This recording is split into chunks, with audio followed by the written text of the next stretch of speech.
Good afternoon, everyone. Today we're going to do a video on implicit differentiation and more explicitly the underlying concepts that are kind of at play during these kinds of calculations. And so if we start off with a very simple example of y is equal to 2x plus 3, you know already what this is going to look like. This is simply a linear function, which we can graph readily ever since grade 8. This is y is equal to 2x plus 3, and this is simply a line with a y-intercept of 3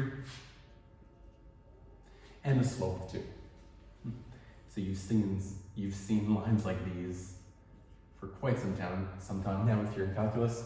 And so if we're looking for the derivative, if we're looking to differentiate this function, our independent variable is x. And so that's always, at least for the near future, the variable that we're going to differentiate with respect to. And so that's why you often see d dx, right? We're always differentiating our functions with respect to our independent variable, namely with respect to x. And so we're looking at d dx, that is the instantaneous rate of change, the difference, the instantaneous difference if you want to call it, of y with respect to the instantaneous rate of change in x, the difference in y relative to the difference in x. And then we're going to take d dx of both sides, okay? Now, the reason why you've seen the notation dy dx for your derivative, you might have also seen y prime, these are equivalent notations, is because d dx of y is namely dy dx. That is the instantaneous difference in y relative to the instantaneous difference in x. We call that dy dx, okay? Earlier on in grade 10, you might have seen it as delta y over delta x. That's simply the change in y relative to the change in x. And now we're using instantaneous changes for derivatives, and so we're going to call it dy over dx.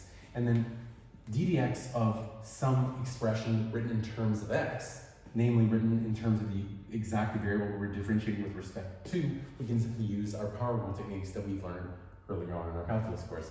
And so the derivative of 2x plus 3 is exactly 2. And that should stand to reason, because that tells us that anywhere along this curve, anywhere along the line, the instantaneous rate of change in y relative to the instantaneous rate of change in x is exactly 2. And that's exactly what a slope is. A slope is a more general rate of change, but since this is a line where the rate of change is consistent forever, a slope of 2 should provide us with an instantaneous rate of change of 2 all along the way. And so this stands to reason. Now let's apply these ideas into a more complicated multivariable kind of equation down here. Now, since we're going to use, again, d dx, because we're differentiating with respect to our independent variable, namely x, we're going to take d dx of both sides. Okay, we're going to take d dx and we're going to take d dx. Okay? Now, when we take d dx of some function that involves, or some term that involves y, we have to include dy dx in it. Okay?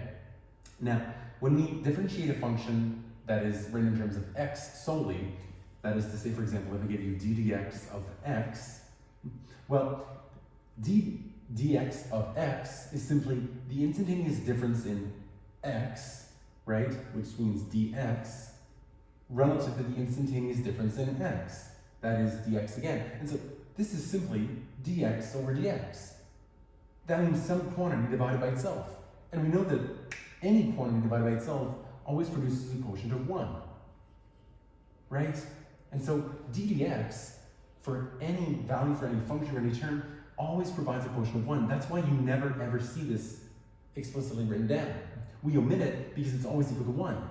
And so we don't even bother adding it in, because multiplying anything by 1 doesn't do anything at all. And so we omit it. We don't get to omit the dy dx, okay? Because now we're differentiating our dependent variable relative to our independent variable. And so we have to include that in to every one of our calculations. And so if we go ahead and do that for the function that we have written here, so we can kind of see that play out. So d dx of our first term, 2xy, we're going to have to use our product rule because we have an x and a y. And so our product rule states we'll have 2 times the derivative of the first part, the derivative of x, which is just 1. And so we'll have 2 times 1 times y, plus 2x times the derivative of y. The derivative of y is simply 1, but we have to include our dy dx. And so we get 2x times dy dx. Next up, we differentiate the 5y squared with our product rule, with our regular power rule.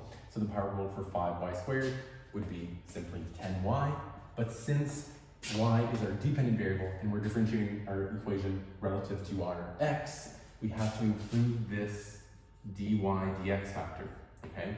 So important, that's really the key to this implicit differentiation. We always have to add in a dy dx factor whenever we differentiate a term that is written in terms of y, because we're differentiating, after all, in terms of x, with respect to x, okay? So that dy dx is the most important part. Now on the right side, we won't have to deal with that because you can see the right side is entirely written in terms of simply x. And since we're differentiating with respect to x, we can simply differentiate as normal. And so 3x to the power 5 will become 15x to the power 4 minus 4x squared. That will become 8x. And again, we don't include dx dx because dx dx is 1 always. Now, we have, let's simplify this down a little bit. 2 times 1 times y, that's 2y plus 2x plus 10y. You can see that both of these terms have dy dx in common. And so we know that's what we're ultimately looking for. In the end, we want to solve for dy dx. Since it's common to both of these terms, let's go ahead and save ourselves one more line of work. Let's factor the dy dx out of both of these terms. And so we'll have a nice dy dx term factored out. And then inside of a bracket, we'll have 2x plus 10y. And now on the other side, we have an expression entirely written in terms of x. And so now, what we want to do is, we want to end up with an expression for dy dx, the same way we have up here, right? It's a little more convoluted down here, but that's still the end goal. And so we're going to isolate it, so let's get rid of this 2y term. Let's subtract 2y from both sides, the way we would always do whenever we're solving the equation.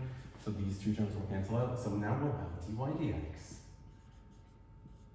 times 2x plus 10y is equal to, everything here on the right, 15x to the power 4 minus 8x minus 2y. So now our right side is multivariable.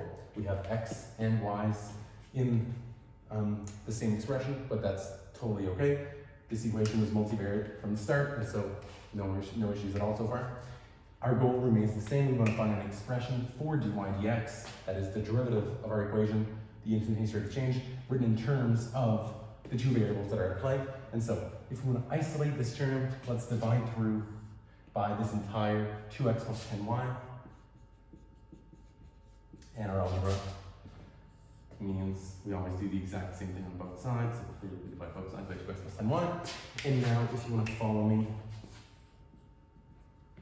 to the right side of the board, we have dy dx now finally isolated because the 2x plus 10y will cancel out nicely. And so we finally get our dy dx completely isolated, which is what we need. So we get dy dx equal to this multivariate quotient of 15x4 minus 8x minus 2y all over 2x plus 10y, if I'm correct. And there we have it. And so again, we don't write dx dx because we're always differentiating with respect to x. If we were ever talking an example where we're differentiating with respect to y, then the roles would be reversed, right? You might see that later on, depending on where your class heads into. But for the majority of the time, we usually differentiate functions with respect to our independent variable. And so for us, that usually means differentiating with respect to x. And so we usually omit the dx dx, but never omit the dy dx. Whenever we're differentiating with respect to x, but we're differentiating a term that involves the variable y, we have to add in the dy dx. Whenever we differentiated y, we got the derivative of y was 1, but 1 times dy dx. And likewise for 5y squared, the derivative of 5y squared was 10y times dy dx, right? Times the instantaneous rate of change in y relative to in x. Always have to add that in whenever we're differentiating implicitly. Again, this is one of the trickiest parts of calculus for a lot of students, so make sure you understand when we have to add in the dy dx and when we don't, and then ultimately that allows us to actually solve for an expression for dy dx. And so now we have a nice derivative function that is multivariable in nature, but nonetheless is exactly what we were looking for. So I hope this kind of helps tie in some concepts that you've learned along the way. And if you guys have any comments, suggestions, please let me know. Any requests for future videos are always appreciated. Thanks for watching.